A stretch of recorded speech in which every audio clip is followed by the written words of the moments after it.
मुबशिर को इस बार जो काम मिला है उसके शहर से बहुत दूर दूसरे शहर में है। मुबशिर यहाँ आया है उस काम को पूरा करने के लिए। मुबशिर इस जगह को देखते से समझ गया कि यहाँ कोई प्रॉब्लम है। मुबशिर को इस बिल्डिंग के चौकीदार ने बुलवाया है। ये चौकीदार मुबशिर के शहर के पास वाले गांव का ही है। वो जानता है मुबशिर के घर वालों के काम के बारे में। मुबशिर ने चौकीदार को सलाम करा और अपने बारे में बताया। अब चौकीदार ने मुबशिर को देख के बोला, भाई तुम हो, तुम कर लोगे ये काम? मुबशिर ने बोला, हाँ आप बताइए तकलीफ क्या है। चौकीदार बता रहा है, भाई यहाँ बेसमेंट पे से बहुत बुरी गंद आती है, बहुत बुरी बदबू आती है, पूरी बिल्डिंग परेशान है उस बदबू से।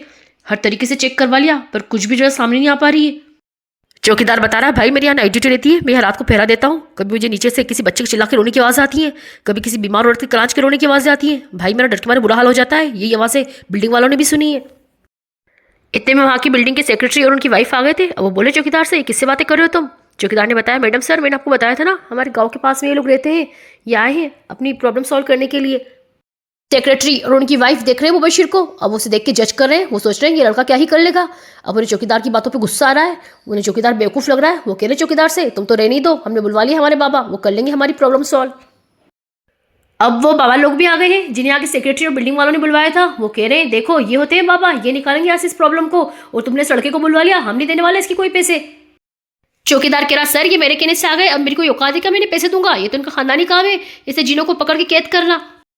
चौकीदार कह रहा, आप लोग नहीं जानते इन लोग के बारे में, इन लोगों ने बड़े बड़े जिनों को पकड़ के काबू में किया है। अब उन सबको ये बात हजम नहीं हो रही थी। वो लोग हंस रहे थे, वो लोग देख रहे थे मुबशिर को। अब ये लोग नीचे उतर के आ गए थे बेसमेंट में देखने के लिए कि अब क्या प्रॉब्लम है। अब इन्हें कोई नॉलेज तो है नहीं। इन लोगों ने बस अपना हुलिया सा बना रखा था कि कोई भी इन पर ट्रस्ट कर ले।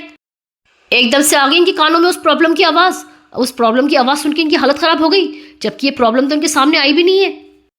इनके चिल्लाने की आवाज़ सुन के मुबशिर भी नीचे आ गया। अब उसने देखा सामने, उसने बोला, अरे भाई भाई आराम से, रुको मत करो ऐसा। मुबशिर की मना करते से ही वो आवाज़ आना बंद हो गई। अब ये लोग यहाँ हक्का बक्का खड़े हुए। मुबशिर कह रहा है, अरे भाई हालत देखो इनकी, क्या जान लोगे इनकी। अब मुबशिर एक कोने में जाके उस जिन से बातें करने लग गया। मुबशिर ने देख लिया था यहाँ पे एक बहुत बूढ़ा जिन है। अब इन लोग की हालत और ख़राब हो गई। ये लोग भागे अपनी जान बचा के वहाँ से। मुबशिर को तो जिन की हालत भी सही नहीं लग रही, उसे तो जिन भी परेशानी और तकलीफ में दिख रहा है। मुबशिर कह रहा है जिनसे, अगर आप चाहें तो अपनी तकलीफ के बारे में मुझे बता सकते हैं। अब जिन बता रहा है, मैं हज़ारों सालों से यहीं रह रहा हूँ, अब मेरी उम्र हो गई, अब मैं खुद से यहाँ से कहीं आ जा नहीं सकता। मुबशिर कह रहा है, अगर आप मुझ पर भरोसा करें तो मैं आपको यहाँ से ले जा सकता हूँ। मैं आपको ऐसी जगह ले जाऊँगा जहाँ पे आप अपना आखिरी वक्त आराम से गुजार सकें। जिन बता रहा है मुबशिर को, देखो मैं बहुत बूढ़ा हो चुका हूँ और इन लोगों से ज़्यादा मैं इनसे परेशान हो चुका हूँ। मुबशिर कह रहा है, चलिए फिर मैं आपको आपकी इस परेशानी से निजात दिलाता हूँ, पर इसके लिए आपको मुझ पर भरोसा करना पड़ेगा।